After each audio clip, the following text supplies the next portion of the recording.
ఇప్పుడు ఇదేంటి 21 రోజు ఉపవాస ప్రార్థనలు కదా. ఎక్కువ ప్రార్థనల గురించే చెప్తూ ఉంటారు, ఎట్లా ప్రార్థన చేయాలి, ఏ విధంగా ప్రార్థన చేయాలనే మాటలు ఎక్కువగా ఉపవాస ప్రార్థనలో చెప్తూ ఉంటారు కదా. అదేవిధంగా నేను కూడా కొన్ని మాటలు ప్రార్థన గురించి చెప్పాలని ప్రేరేపించబడి ఈ సమయంలో నిల్చుని ఉన్నాను కనుక దేవుడే మాట్లాడినట్టుగా ప్రార్థనా పూర్వకంగా అందరం శ్రద్ధగా విందాము. మొదట కొన్ని విషయాలు, నేను ఏ విధంగా పరిచర్య చేయడానికి వచ్చాను, ఏ విధంగా దేవుడు నన్ను పిలిచాడు అనే 2 విషయాలు చెప్పి తర్వాత మనం వాక్య భాగంలోనికి వెళ్దాము. మేము మొదటి నుంచి మేము రోమన్ క్యాథలిక్ వాళ్ళం అన్నమాట. అయితే నేను 10th ఉన్నప్పుడు ఏమనుకున్నానంటే, నేను 10th గవర్నమెంట్ కుకట్పల్లి స్కూల్లో 10th క్లాస్ చదువుకున్నాను. అయితే మా అక్క మా చిన్నయ్య మాత్రం మంచిగా, మా అక్క గవర్నమెంట్లో చదివిన హాస్టల్లో ఉండి చదువుకుంది తను.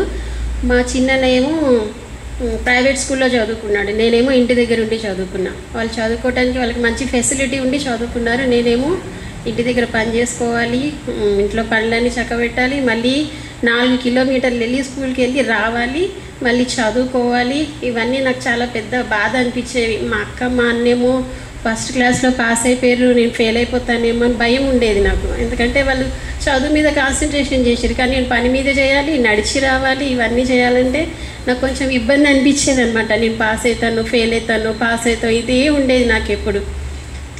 అట్లా నాకు ఆ భయంతో ఎగ్జామ్ రాసినాక కొన్ని రోజులు అంటే నాకు అప్పుడు ప్రార్థన అంటే మాకేం తెలీదు, కానీ నేను మనసులో అనుకునేదాన్ని, ఒకవేళ నేను 10th క్లాస్ పాస్ అయితే తప్పకుండా సేవ చేస్తా అని.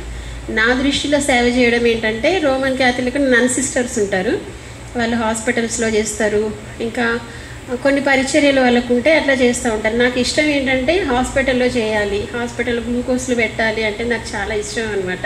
అయితే నేను ఆ పరిచర్య ఎంచుకున్నాను, నేను సేవ చేస్తా ప్రభా, నేను 10th పాస్ అయితే సేవ చేస్తా ప్రభా అని అట్లా అనుకునేదాన్ని ఊరికే మనసులో. అట్లా అనుకోవడం మరి దేవుని చిత్తం ఏంటో నాకు తెలియదు, కానీ నేను కూడా 10th క్లాస్లో ఫస్ట్ క్లాస్లో పాస్ అయిన తర్వాత నేను అనుకునేది ఏంటంటే, ఇంకా సేవ చేస్తాను కాబట్టి సిస్టర్స్లోకి వెళ్ళాలి కాబట్టి నాకు తెలిసిన వాళ్ళని ఇట్లా నేను సిస్టర్స్లోకి వెళ్తా అంటే, మా చుట్టాల్లో ఒక అమ్మాయి కూడా వెళ్ళింది, ఖమ్మం వెళ్ళిందని, కర్నూలు వెళ్ళిందనమాట. వాళ్ళతో పాటు నేను కూడా కర్నూలుకి వెళ్ళాను. అక్కడ సిస్టర్స్ కొందరు, మా సీనియర్స్ కొందరు ప్రార్థన చేసుకుంటూ ఉండేవాళ్ళు, వాళ్ళు కూడా పెంతెకోస్తు వాళ్ళు అనమాట. చక్కగా ప్రార్థన చేసుకుంటూ ఉండేది. సాయంత్రం 7:30 to 8 వరకు 1/2 hour ప్రేయర్ ఉంటుంది డైలీ. మేము క్యాథలిక్ వల్ల మేము సిస్టర్స్ కాబట్టి వాళ్ళ ప్రార్థనకి మేము వెళ్ళొద్దు, మేము వెళ్తే మమ్మల్ని తిడతారనమాట, మీరు ఎందుకు ఆ ప్రార్థనకి వెళ్ళారని అంటారు, కాబట్టి మేము వెళ్ళొద్దు ఆ ప్రేయర్కి. మా ఫ్రెండ్స్ అందరూ, మాతో పాటు సిస్టర్ అవ్వడానికి వచ్చిన వాళ్ళందరూ ఏంటంటే, మనం నువ్వు కూడా ఒకసారి రా వెళ్దాం, వాళ్ళు వెళ్తూ ఉండేవాళ్ళు అప్పుడప్పుడు, సిస్టర్స్కి తెలియకుండా వెళ్తూ ఉండేవాళ్ళు. అప్పుడు వాళ్ళు కూడా ఏమన్నారంటే, నువ్వు కూడా రా వెళ్దాం అంటే, సరేలే వాళ్ళు ఊరికే అంటున్నారు కదా. నేను మనసులో ఏమనుకునేదాన్ని అంటే, నేను సిస్టర్ అవ్వడానికి వచ్చాను, నేను పెంతెకోస్తు అవ్వడానికి రాలేదు ఇక్కడికి, నేను సిస్టర్ అవ్వడానికి వచ్చినా అని ఎప్పుడు నేను అట్లా గట్టిగా అనుకునేదాన్ని. నేను పెంతెకోస్తు కాదు, నేను నాన్న సిస్టర్ అవ్వడానికి వచ్చిన, అట్లా అనుకుంటూ ఉండేదన్నమాట. ఒకరోజు ఏమైందంటే, నాకు తెలియకుండానే నా మనసు ఏం చెప్తుందంటే, పైన వాళ్ళు ఏం పాట పాడుతున్నారంటే, శక్తి చేత కాదనను, బలముతో ఇది కాదనను అని పాట పాడుతున్నారు వాళ్ళు. నాకు ఆ పాట వచ్చు. ఆ పాట ఏమంటుందంటే, నువ్వు కూడా రా అంటుంది నన్ను. పైన 3 floors పైకి వెళ్ళాలి, ప్రేయర్కి వెళ్ళాలంటే మేము కింద ఉంటాం అనమాట. నాకు ఎందుకో అనిపించింది ఒకసారి వెళ్తే బాగుంటుందేమో అని. సరే అని చెప్పేసి నేను కూడా మెల్లిగా వెళ్ళాను. పాటలు అయిపోయినాయి, ఒక 2 పాటలు పాడి ఒక 1/2 hour వాక్యం, ఒక 15 minutes అట్లా వాక్యం చెప్తారనమాట, ఒక అక్క చెప్తుంది. అట్లా మేము అట్లా వెళ్ళేసరికి రూమ్ అంతా ఇట్లాగే పెద్దగా రూమ్ ఉంటుంది, రూమ్ మొత్తం నిండిపోయింది. ఇట్లా డోర్ ఉంటుంది, డోర్ బయట మాత్రం ఎవరు లేరు. నేను వెళ్ళేసరికి ఆ ప్లేస్ మాత్రమే ఖాళీ ఉంది, ఫ్రంట్ ప్లేస్ మాత్రమే ఖాళీ ఉంది. నేను వెళ్ళిన తర్వాత చూసేసరికి సరేలేని అక్కడే కూర్చున్నాను. ఆ అక్క మత్తయి సువార్త 7వ అధ్యాయంలో ఎప్పుడు ఒక పారాగ్రాఫ్ చెప్తుంది. ఆ రోజు చెప్తున్న పారాగ్రాఫ్ ఏంటంటే, పందుల ముందు ముత్యాలు వేస్తే అవి పందులకి వాటి విలువ తెలియదు, అవి తొక్కుకుంటూ వెళ్ళిపోతాయి అని చెప్తా ఉంది ఆమె. ఎందుకో ఇంకా ఆమె నాకు ఏం చెప్పిందో నాకు ఏం వినబడట్లేదు, అదొక్క మాట మాత్రమే నాకు గుర్తుంది. పందుల ముందు ముత్యాలు వేస్తే తొక్కుకొని పోవడం ఏంటి. అప్పటికి నేను చాలాసార్లు దేవుని వాక్యం వినటం అట్లా జరిగిందనమాట. నాకు అనిపిస్తుంది, ఒకవేళ నేనే దేవుని వాక్యం ఆ విధంగా తొక్కుకొని వెళ్తున్నానేమో, నేను దేవుని మాట లక్ష్య పెట్టట్లేదేమో అని ఆ మాట ఏం చేస్తుందంటే నాకు తెలియకుండానే నా కళ్ళలో నుంచి నీళ్ళు వస్తున్నాయి, నాకు తెలియట్లేదు, కానీ నేను ఏడుస్తున్నా. ఆ వాక్యం విని మాత్రం ఏడుస్తున్నా నేను. నాకేం అర్థం కావట్లేదు ఎందుకు ఏడుస్తున్నాను, తర్వాత ఏం చెప్తుందో నాకేం అర్థం కాలేదు. ప్రార్థన అయిపోయింది, అందరు లేచి బయటకు వస్తున్నారు, కానీ నాకు లేవాలని అనిపించట్లే, ఏడుస్తూ ఉన్నా అట్లా నేను. తర్వాత కాసేపు అయిన తర్వాత మెల్లిగా లేచి కిందికి వచ్చి ఆ రోజు నైట్ అంతా అట్లా ఏడ్చా. నాకెందుకు ఆ భారం అనేది, నా తప్పులు ఒప్పుకోవడము, అట్లా తప్పులు ఒప్పుకోవడం కూడా అంతా తెలీదు, కానీ ఏడుస్తున్నా, ఏదో పశ్చాత్తాపం నాలో కలిగింది అని ఏడుస్తూ ఉన్నా అనమాట. కొన్ని రోజులు అట్లా దేవుని వాక్యాన్ని వింటూ ఉండగా నాకు అప్పుడు అక్కడ ఉన్న అక్క వాళ్ళు ఏం చెప్పారంటే, నువ్వు ఇక్కడ చేయాల్సిన సేవ ఇది కాదు, నువ్వు ఒప్పుకున్న సేవ ఒకటి, దేవుడు నిన్ను పిలుచుకున్న మరొక సేవ ఒకటి, కాబట్టి నువ్వు ఇక్కడ ఉండద్దు, సిస్టర్ అవ్వద్దు, నువ్వు ఇంటికి వెళ్ళి బాప్టిజం తీసుకో అని చెప్పేసి అక్కడ ఉన్న అక్క వాళ్ళందరూ చెప్పారు నాకు. సరేలే అని చెప్పేసి నేను ఇంటికి వచ్చిన తర్వాత అప్పటికే అక్క దేవుని నమ్ముకుంది, చక్కగా ప్రార్థన చేస్తుంది. ఆమె ప్రార్థన బట్టే ఒక విధంగా చెప్పాలంటే తన ప్రార్థన బట్టే మేమందరం కూడా రక్షణ పొందామని చెప్పచ్చు అనమాట. ఇంకా అప్పటికి అక్క రక్షణ పొంది ప్రార్థన చేస్తుంది కాబట్టి అక్క నేను ఇట్లా మాట్లాడుకున్నాం, దేవుడే నేను కనికరించిన అక్క చెప్పి సరే బాప్టిజం తీసుకుందామని ఇద్దరం ఒక్కరోజే బాప్టిజం తీసుకున్నాం దేవుని కృపను బట్టి. ఇట్లా కొనసాగుతూ ఉన్నప్పుడు మాకు మ్యారేజ్ అయిపోయింది. తర్వాత నా మనసులో సేవ గురించి అయినటువంటి ఆలోచనలు కలుగుతూ ఉన్నాయి, కానీ నేను ఏమనుకున్నానంటే సేవ చేయొద్దు, సేవ చేస్తే ఏంటంటే అందరి ఇంటికి వెళ్ళాలి, చర్చికి రండి అని అడగాలి, వాళ్ళు ఏమన్నా తిడితే పాడాలి కదా, ఏమన్నా అంటే మొహం ముందే అనేస్తారు కొంతమంది మనసులో అనుకుంటారు. ఇట్లాంటివన్నీ అంటే నా వల్ల కాదు. మేమేంటంటే ఇంట్లోనే ఉండేవాళ్ళం, ఎక్కడ బయటికి వెళ్ళేవాళ్ళం కాదు. పెళ్ళి కాకముందు మాకు ఇల్లే ప్రపంచం అనమాట, బయటికి వెళ్ళడం తిరగడం అట్లాంటివి ఏమీ తెలియదు మాకు. అట్లాంటిది సేవ చేయాలంటే ఇంటింటికి వెళ్ళాలి, అందరికీ చెప్పాలి, తీసుకురావాలి, మాటలు ఎక్కువ రావాలి కదా. ఇవన్నీ అంటే మాకు చేత కాదు ప్రభా, నేను అనుకున్న సేవ ఇది కాదు కాబట్టి నేను చెయ్యను సేవ అని నేను డిసైడ్ అయిపోయాను అనమాట. కానీ దేవుడు చెప్తున్న సేవ ఏంటంటే నువ్వు ఇది చేయాలని.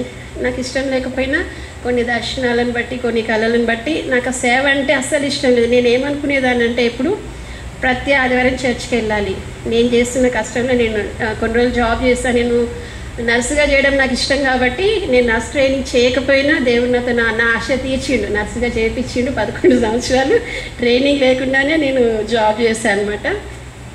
అట్లా చేసిన తర్వాత ఇంకా ఆ శాలరీలో నేను కొంచెం దశమ భాగం ఇవ్వాలి. ఏ కూడికైనా మధ్యలో కూడికలు జరుగుతాయి కదా, ఫ్రైడే ఇవన్నీ వీటన్నిటికి వెళ్ళాలి కంపల్సరీగా. నేను చర్చ్లో ఏది ఉన్నా ముందు ఉండాలి, కానీ నేను సేవ చెయ్య అని మాత్రం పర్టికులర్గా డిసైడ్ అయిపోయి ఉన్నా. కానీ దేవుడు ఏం చేస్తున్నట్టు కొన్ని కళల ద్వారా దర్శనాల ద్వారా మాట్లాడడం వల్ల దేవుని కృపను బట్టి ఈరోజు మేము పరిచర్యలో కొనసాగుతూ ఉన్నాం. మా పరిచర్య కొరకు కూడా ప్రార్థన చేయండి. ఇవన్నీ మాటలు ఎందుకు చెప్పానంటే మనం కొన్ని ప్రార్థనలు కొన్ని రకాలుగా చేస్తూ ఉంటాం. కొంతమంది ఏమో ఒక విధమైన ప్రార్థన అంటే పెదవులతో ప్రార్థన చేస్తూ ఉంటారు, కొంతమంది ఏమో కన్నీటితో ప్రార్థన చేస్తూ ఉంటారు కదా. ప్రార్థనలో చాలా రకాలు మనము వింటూ ఉంటాము. అయితే నేను ఒక 3 ప్రార్థన అంశాల గురించి మాత్రం నేను ఈ మధ్యాహ్న కాల సమయంలో మీతో పంచుకోవాలని ఆశపడుతూ ఉన్నాను. సామెతల గ్రంథము, సామెతలు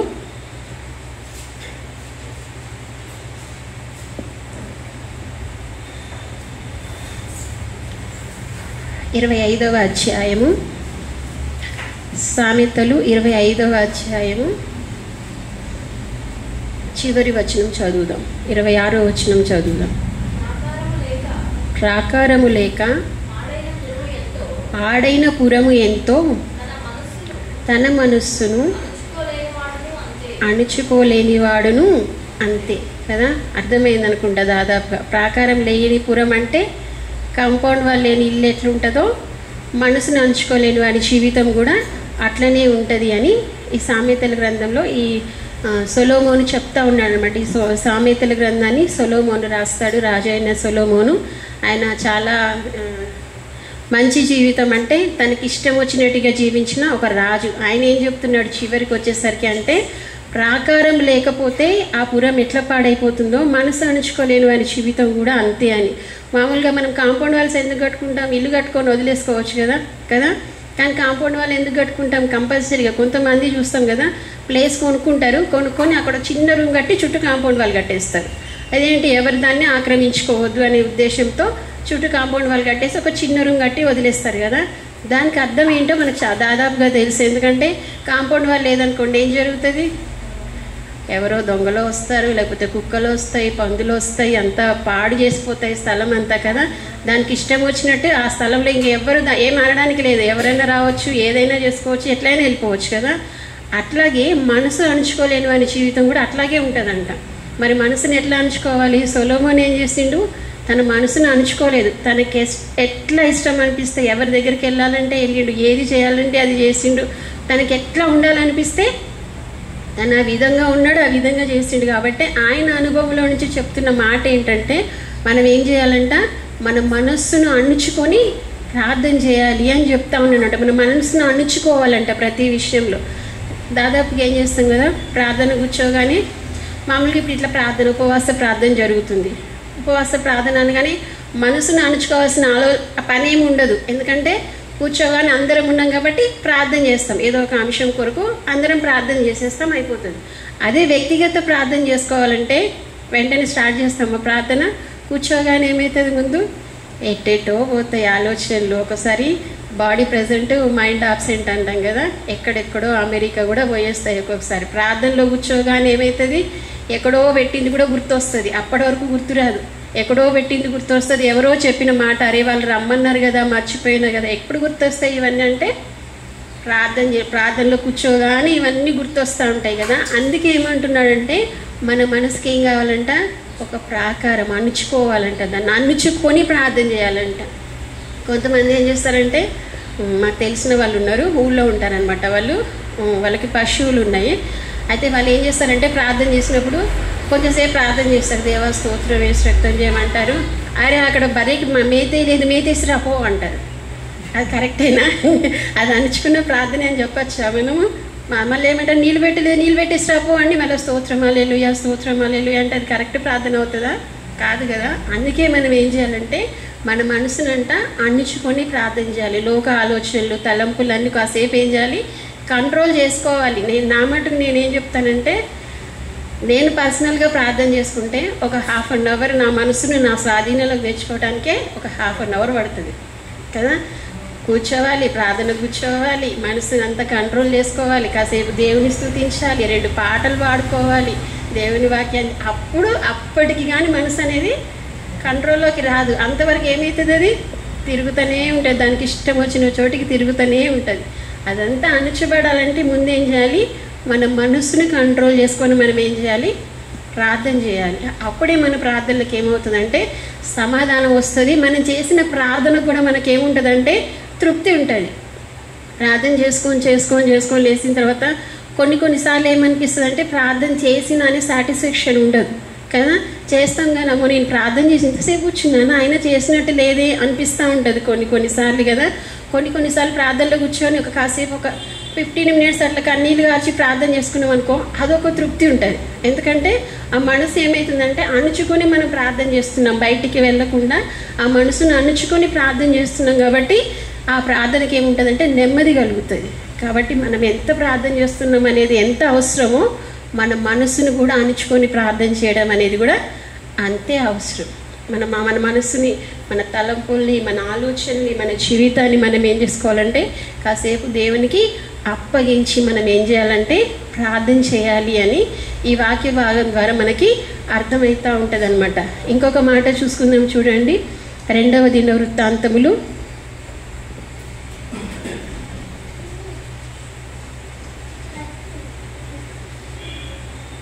20వ అధ్యాయము, 2వ దినవృత్తాంతములు 20వ అధ్యాయము 4వ వచనం చదువుదాం.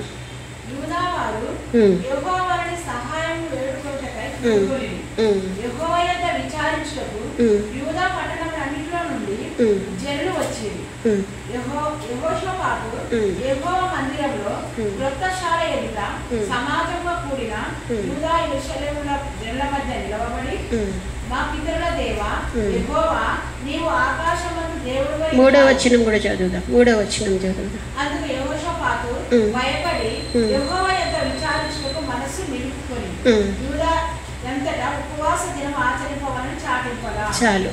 ఏం చేస్తున్నాడంటే ఇక్కడ యెహోషాపాతు గురించి మనకి తెలుసు కదా. ఈయన ఒక రాజు. ఈయన ఏం చేస్తున్నాడంటే దేవుడి వీళ్ళకి ఏం జరుగుతుందంటే యుద్ధం జరగబోతుంది, యుద్ధం వస్తుంది వీళ్ళ మీదకి. అప్పుడు యెహోషాపాతు రాజు ఏం చేస్తున్నాడంటే జనులందరినీ ఏం చేసిండంట పిలిపించి, ఇప్పుడు ఈ మందిరంలో ఏ విధంగా అయితే ఉపవాస ప్రార్థన జరుగుతుందో ఆ దినమున వాళ్ళకున్న సమస్యను బట్టి కూడా వాళ్ళు ఏం చేస్తున్నారంట ఉపవాస ప్రార్థన చాటించిండంట రాజు. ఎందుకంటే శత్రువుపై విజయం చేయాలంటే ఏం చేయాలి? ఉపవాసం ఉండాలా? కాదు కదా. సైన్యాన్ని సమకూర్చుకోవాలి. ఉపవాసం ఉంటే జరగదు కదా పని. ఏం చేయాలి?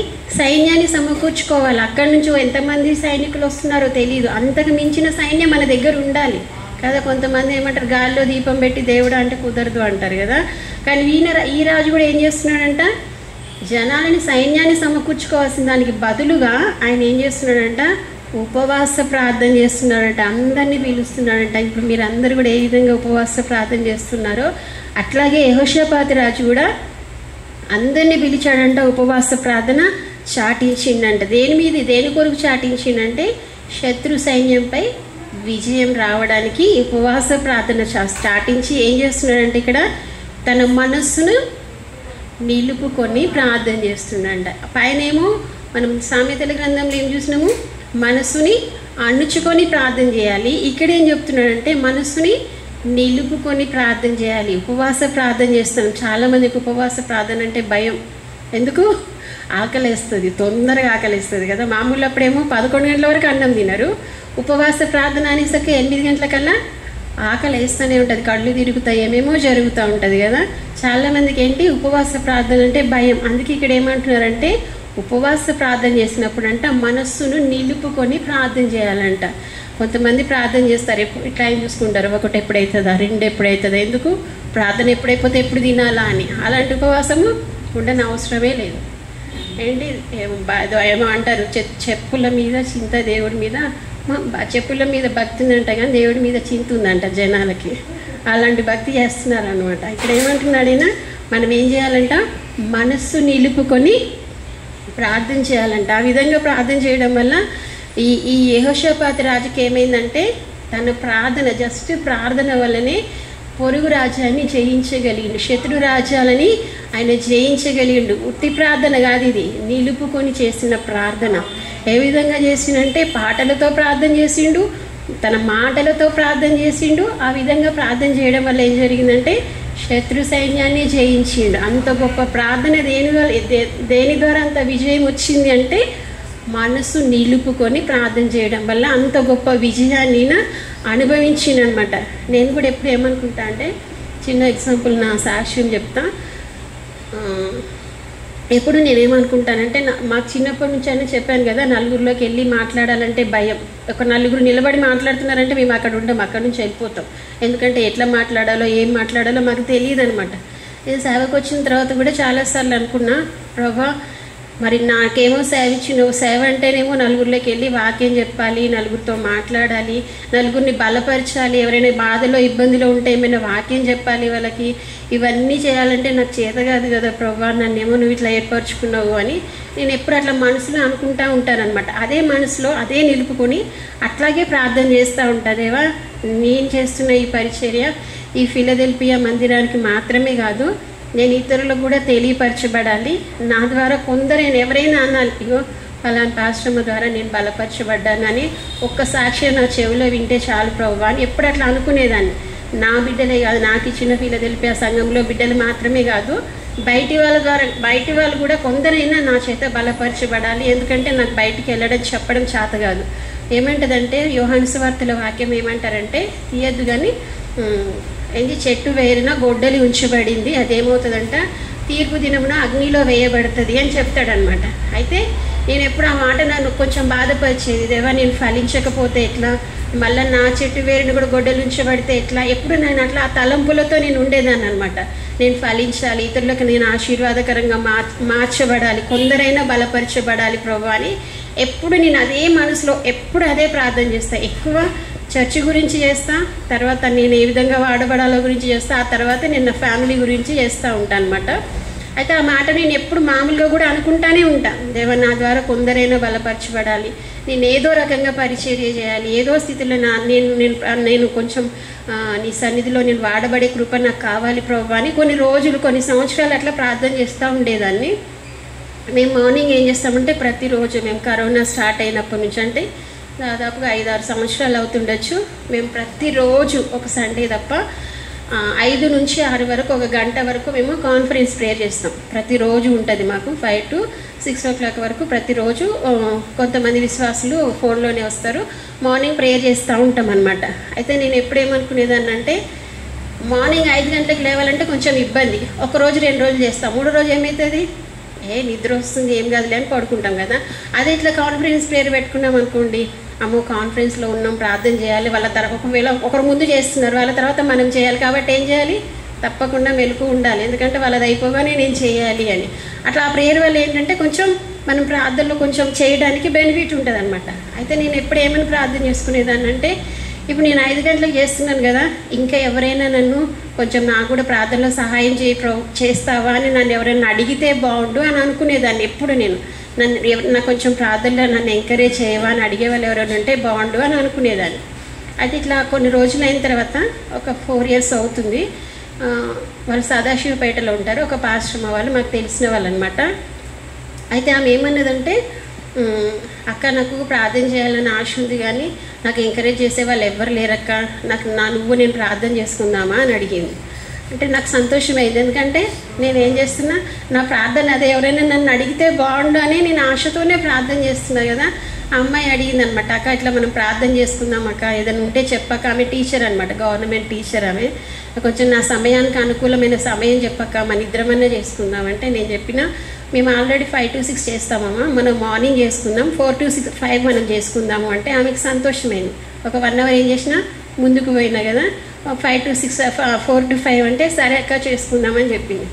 సరే అని ఇద్దరం ఒక 1 week ఏమో ఇద్దరం కలిసి చేసినాము. 1 week తర్వాత సంగారెడ్డిలో ఇంకొక ఆమెకు తెలిసిన ఇంకొక ఆమె ఉంటుంది, ఆమెకు చెప్పిందంటే ఇట్లా నేను మార్నింగ్ ప్రేయర్ చేసుకుంటున్నా, ఇట్లా ఒక అక్క నేను చేస్తున్నామంటే ఆమె అన్నదంటే నేను కూడా వస్తాను మీ దాంట్లో ప్రేయర్కి అని చెప్పిందంట. ఇద్దరమైన ఇంకొక ఆమె కూడా చెప్పిందంట ఇట్లా నేను ఇట్లా హైదరాబాద్లో ఒక అక్క ఉంటుంది ఇట్లా చేస్తున్నామంటే ఆమె అన్నదంటే నేను కూడా వస్తానందంట. ముగ్గురమైన అట్లా వస్తా మళ్ళీ ఇంకొక ఆమె కూడా వాళ్ళకి తెలిసిన వాళ్ళకి చెప్పారంట. ఇంకొక ఆమె కూడా చెప్పిందంట అక్క ఇట్లా నేను ప్రార్థన చేసుకుంటున్నామంటే ఆమె కూడా వాళ్ళు నంద్యాలలో ఉంటారు, ఒక ఆమె ఒంగోలులో ఉంటుంది అనమాట. వాళ్ళకు కూడా చెప్తే వాళ్ళు కూడా అన్నారంట మేము కూడా వస్తామన్నారంట. దాదాపుగా 10 మంది అయినాం మేము 4 to 5 వరకు. అంటే నేను కాసేపు ఉండేసి నేను కట్ అయిపోతే వాళ్ళు చేసుకుంటారనమాట. దాదాపు ఎక్కడెక్కడికి పోయింది నేను చేసిన ప్రార్థన అంటే నంద్యాల పోయింది, ఒంగోలు పోయింది, సదాశివపేట పోయింది, సంగారెడ్డి పోయింది. నాకు చాలా సంతోషమైంది, ఎందుకంటే నా మనసులో నేను నిలుపుకున్నది ఏంటి, నేను వాడబడాలి, నాకు ఏదో ఒక కార్యం జరగాలి, అట్లా ప్రార్థన చేసుకున్నాను అనమాట. ఆ విధంగా పరిచర్య అట్లా సాగుతూ ఉంది. మళ్ళీ నేను అనుకున్న ఈ 4 గంటలే కాదు ప్రభా, ఇంకొంచెం ముందుకు పోతే బాగుండు అని మళ్ళీ అనుకున్నాను అనమాట. 3 గంటలకు లేస్తే బాగుండు, ఇంకా బాగుండేదేమో అని అట్లా అనుకుంటా ఉన్నా. లాస్ట్ ఇయర్లో మాకు తెలిసిన ఇంకొక వాళ్ళు ఉన్నారు, వాళ్ళు కూడా ఒక 10 members ఉంటారు.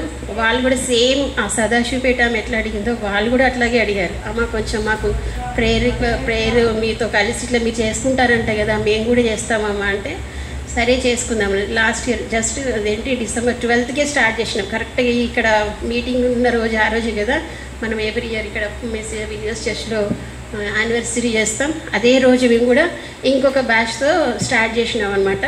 ఇప్పుడు అది కూడా నడుస్తుంది. అది 4 years నుంచి, ఇది ఇప్పుడు 1 year నుంచి దేవుడు ఏం చేస్తున్నాడంటే అట్లా నడిపిస్తూ ఉన్నాడు. వాళ్ళందరూ ఏమంటారంటే ఈ ప్రార్థనను బట్టి మేమందరం బలపరచబడుతున్నాము అని.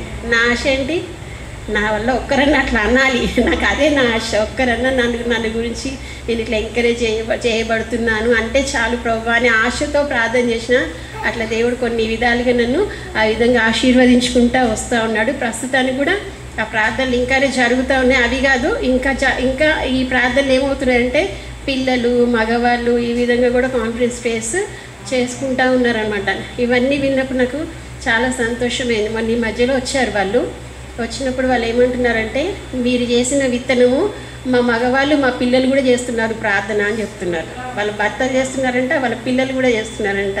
నాకు నిజంగా సంతోషమైంది. దేవా నీకు స్తోత్రం, ఇది నేను కోరుకున్నది, నా ఆశను తీర్చినావు ప్రభు అని నేను దేవునికి ఎంతో స్తోత్రం చెల్లించుకున్నాను అనమాట. మనం ఏం చేయాలంట, మనసుని నిలుపుకొని ప్రార్థన చేయాలి. మన ప్రార్థనలో మన కొన్నిసార్లు దేవుడు వింటాడు కరెక్ట్గానే, కొన్ని మనం చేసినా వింటాడు. కొన్నిసార్లు ఏమవుతుందంటే మనం ఆత్మీయంగా బలపడుతున్న కొద్దీ మన మనసులో ఈ మార్పులు రావాలి. నిలుపుకొని కొన్నిసార్లు మనం మొదటి విశ్వాసులుగా ఉన్నప్పుడు ఏం జరుగుతుందంటే మనం ఎట్లా చేసినా అట్లా వింటాడు ఆయన, ఎందుకంటే మనం చిన్న పిల్లలు లాంటి వాళ్ళం కాబట్టి.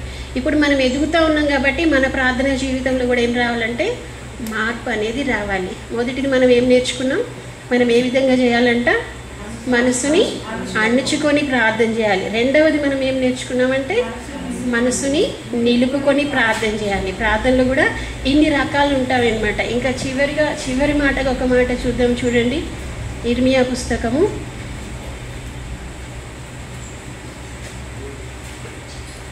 6వ అధ్యాయము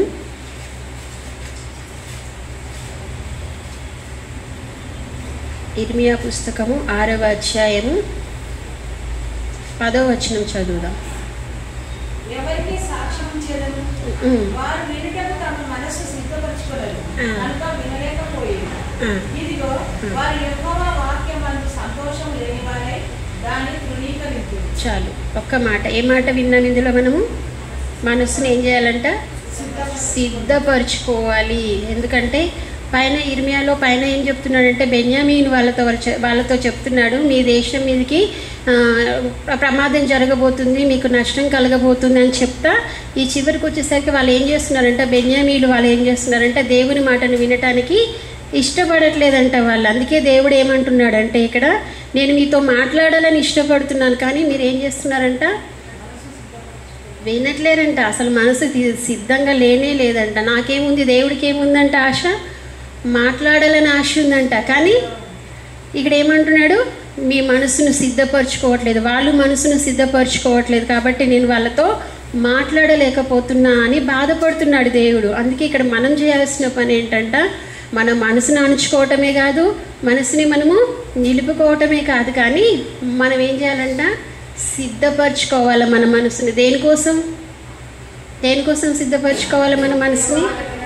దేవుని మాట వినటానికి. చాలామంది ఏమంటారు, దేవుడు నాతో మాట్లాడట్లే, నేను చాలా సంవత్సరాల నుంచి ప్రార్థన చేస్తున్నా, ఎంత ప్రార్థన చేసినా ఇన్ని సంవత్సరాలైనా నా ప్రార్థనలో ఏం దానికి జవాబు రావట్లేదు అని చాలాసార్లు మనం బాధపడుతూ ఉంటాం కదా. కానీ దేవుడు ఏమంటున్నాడంటే, నేను మీతో మాట్లాడడానికి ఇష్టపడుతున్నా కానీ మీరు ఏం చేస్తున్నారంట, మనసుని సిద్ధపరచుకుంటారు. ఎవరైనా వస్తున్నారు అనగానే మనం ఏం చేస్తాం, ఇల్లంతా గలీజ్గా ఉంటే ఏం చేస్తాం, మనమంతా వస్తున్నారు పలానోళ్ళు పాస్టర్ గారు వస్తాడు ఇప్పుడు అంటే ఏం చేస్తాం, గబా క్షణాలు. అప్పటి వరకు చేత కావట్లేదు, అమ్మ నా వల్ల కాదు, నేను ఏం చేయలేను, మంచం మీద వండుకున్న వాళ్ళు కూడా ఇక వస్తున్నాము అంటే లేస్తారు, గబా లేచి అక్కడ సర్దేసి ఇల్లంతా నీట్గా పెట్టేస్తాం కదా. అట్లాగే ఒక మనిషి వస్తున్నాడు అన్నప్పుడు మనం ఎంత సిద్ధపాటు కలిగి ఉంటామో దేవుడు మనతో మాట్లాడడానికి కూడా మనకు అంత సిద్ధపాటు అనేది అవసరం కదా. చాలామంది ప్రార్థన అనగానే 2 మాటలు ప్రార్థన చేస్తారు, ప్రార్థన చేసినామంటే చేసినా అంటారు, అయిపోతుంది. మరి దేవుడు ఏమైనా చెప్పిండా అంటే ఏమోలే, అంత జ్ఞానంలోకి మేము ఇంకా ఎదగలేదులే అంటారు కొంతమంది. కానీ దేవుడు ఏం చెప్తున్నాడంటే, ఆయన ప్రతి ఒక్కరితో కూడా ఆయన మాట్లాడటానికైనా ఇష్టపడుతున్న దేవుడు. మనం ఆయన సన్నిధిలో కనిపెట్టుకొని ఉంటే ఆయన ఏం చేస్తాడంటే, సిద్ధపాటు కలిగి ఉంటే ఏం చేస్తాడంటే ఆయన మనతో తప్పకుండా మాట్లాడతాడంట. కొన్నిసార్లు ఏమవుతుందో తెలుసా, చిన్నపిల్లలతో వాళ్ళలో ఉండి కూడా దేవుడు మనతో మాట్లాడతాడు, అన్యజనులలో ఉండి కూడా దేవుడు మనతో మాట్లాడతాడు. ఆయన ఏ సమయంలో ఏం మాట్లాడతాడో మనకి తెలీదు. ఎవరిలోనైనా ఆయన వాళ్ళ అన్యజనులు కదా, అది కాదు అనుకోవద్దు. కొన్నిసార్లు అనిపిస్తుంది, అరే వీళ్ళు కరెక్టే చెప్పారు, వీళ్ళు దేవుని బిడ్డలు కాకపోయినా దేవుడు వీళ్ళలోంచి మాట్లాడి, అట్లాంటి మనసు మనకి కలుగుతుంది. దేవుడు ఏ విధంగానైనా మాట్లాడతాడు కాబట్టి మనం ఏం చేసుకోవాలంటే మనసును సిద్ధపరచుకోవాలి.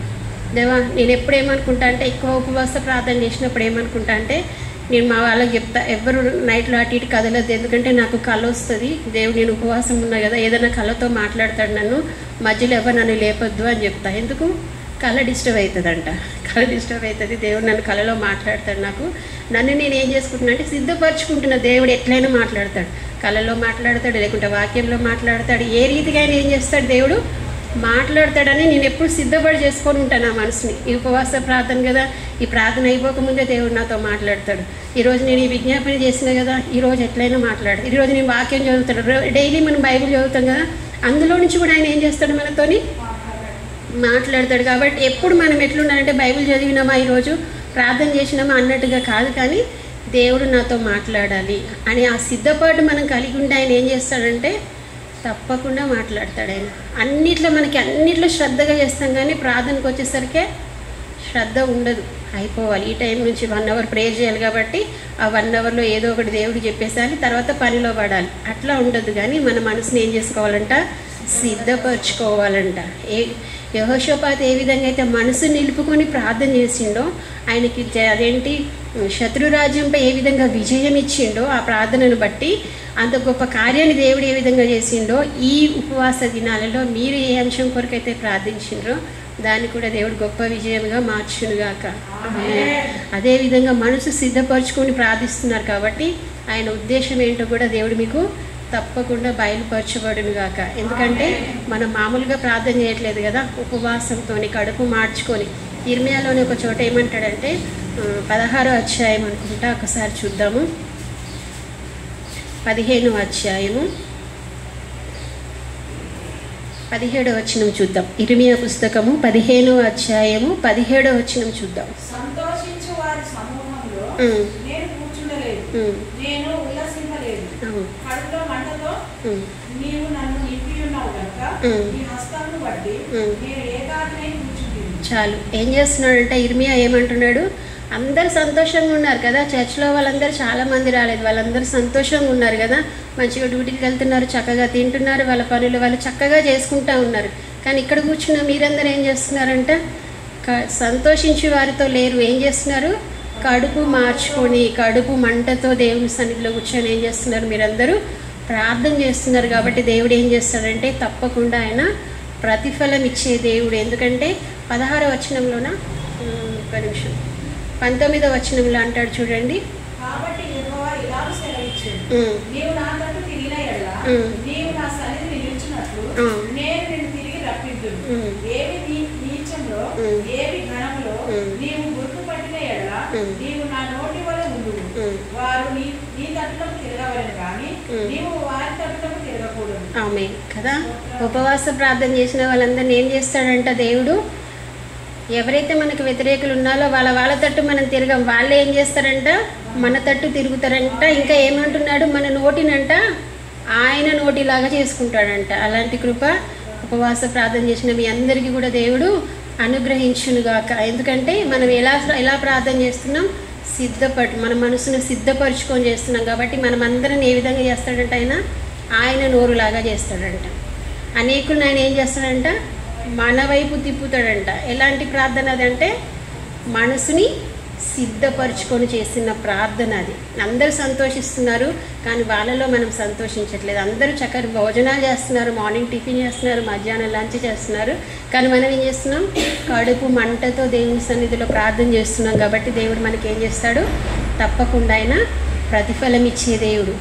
ఈ మధ్యలో నాకు రీసెంట్గా ఏమనిపించిందంటే, ఒకరోజు ఎప్పుడు మేము ఎక్కువ ప్రార్థన చేసేది, నా వ్యక్తిగత ప్రార్థన ఏంటంటే, మేము చేస్తున్న పరిచర్య ఇంకా అనేకులు రావాలి, పరిచర్య అభివృద్ధి చెందాలి, ఎప్పుడు నేను అట్లాగే ప్రార్థన చేస్తూ ఉంటాను అనమాట.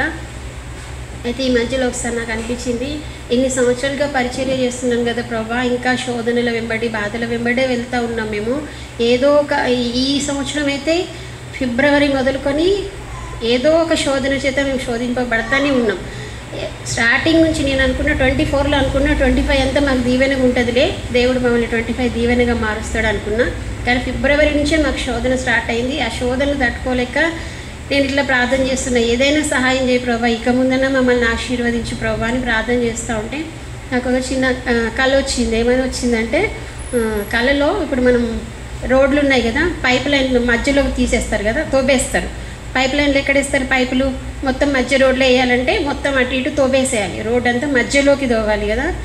నా కళలో ఏమైందంటే అట్లాగే ఉంది, మధ్యలోకి తోవేసిన తర్వాత అన్ని పైప్ లైన్లన్నీ వేసేసి మళ్ళీ పూర్తి చేసిరు మట్టి. ఎట్లా ఉంటుంది రోడ్డు, నడవడానికి ఉంటుందా, జస్ట్ నడవడానికి, ఇంకా వాహనాలు ఏవి పోవు అక్కడి నుంచి కదా. అయితే నేను అనుకుంటున్నా నేను అక్కడి నుంచే వెళ్ళాలి, ఆ రోడ్డు నుంచే వెళ్ళాలి. నేను అనుకుంటున్న మనసులో అంతా మట్టి ఉంది, ఎర్ర మట్టి ఉంది, మొత్తం గలీజ్గా ఉంది, వెళ్ళడానికి ఏం లేదు, ఎట్లా వెళ్ళాలి అని ఆలోచన చేసుకుంటా అనుకుంటున్నా. మా పాస్టర్ గారు అంటున్నాడు కారులో వెళ్దామంటున్నాడు. నేను అంటున్నా కారు పోదు ఇక్కడ నుంచి, అది నడవడానికి కూడా రాదు, కారులో ఎట్లా వెళ్తావు నువ్వు అంటున్నా నేను. అయితే నేను అంటున్నా అట్లా కాదు, కారులో వెళ్ళరు, దాంట్లో సైకిల్ మీద నుంచి పోవాలి, ఎట్లా పోవాలో చూపిస్తా అని. చిన్నపిల్లలు ఇట్లా కాళ్ళతో ఆడతారు చూడండి, మామూలు సైకిల్ కాకుండా కాళ్ళతో ఇట్లా నెట్టుకుంటూ వెళ్తారు కదా, ఆ సైకిల్ తెచ్చుకొని దాని నుంచి పోయి చూపిస్తున్నా నేను. అది అట్లా వెళ్తూ ఉంటే ఆ రోడ్డు పైప్ లైన్ రోడ్డు కదా, రోడ్ అంతా గలీజ్గా ఉంది కదా, నేను వెళ్తూ ఉంటే ఏమవుతుందంటే ఆ రోడ్ అంతా నీట్గా అయిపోతుంది. ముందుకు వెళ్తూ ఉంటే ఏమవుతుంది, రోడ్డు క్లియర్ అయిపోతుంది, అంత మంచిగా చదును చేయబడి ఉంది, చక్కగా రోడ్డు మంచిగా కనబడుతుంది. నేను అనుకుంటున్నా అరే రోడ్డు నేను ఫస్ట్ చూసినప్పుడు అట్లా ఉంది కదా, మళ్ళీ ఏంటి ఇంత చక్కగా కనబడుతుంది ఈ రోడ్డు అనుకుంటా ఉన్నా. అప్పుడు దేవుడు నాకు ఇచ్చిన ఆలోచన ఏంటంటే కొన్ని కష్టాల వెంబడి కొన్ని అనుభవించాలంటే కష్టాల వెంబడి పోతున్నట్టే మనకు అనిపిస్తుంది, కానీ వెళ్తూ ఉంటే అవన్నీ మార్గం అంతా ఏమవుతుందంట సరళం చేయబడుతుంది అని ఆ కళ ద్వారా నాకు దేవుడు చెప్పినట్టు అనిపించింది అనమాట. అందుకే మనం ఏం చేయాలంటే ఎప్పుడు మనసును ఆయన కొరకు మనం ఏం చేసుకోవాలి, సిద్ధపరచుకోవాలి. మనుషులు మాత్రమే కాదు, మనం అడిగిన ప్రతిదానికి మనుషులు మాట్లాడమే కాదు, వాళ్ళు మాట్లాడితే మనకి తృప్తి దొరకదు, కానీ దేవుడు మన అట్లా మాట్లాడితే అది ఎన్ని సంవత్సరాలైనా కూడా మనము మర్చిపోం. ఎన్ని సంవత్సరాలైనా మన హృదయంలో అది ఏమవుతుంది, పాతుకొని పోతుంది కదా.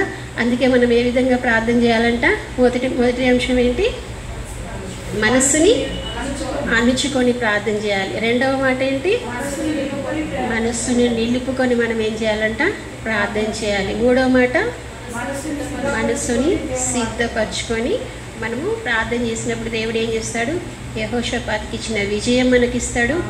ఇర్మియాతో దేవుడు ఏ విధంగా మాట్లాడి ఇర్మియాతో దేవుడు ఏ విధంగా మాట్లాడాడో ఆ విధంగా దేవుడు మనతో మాట్లాడి మనల్ని ఆయన నోటి వలె చేయడానికైనా ఆశపడుతున్న దేవుడు. కాబట్టి మనల్ని మనం ఏం చేసుకోవాలో, దేవుని కొరకు సిద్ధపాటు కలిగి జీవించాలి. ఈ కొద్ది మాటలు దేవుడు దీవించును గాక.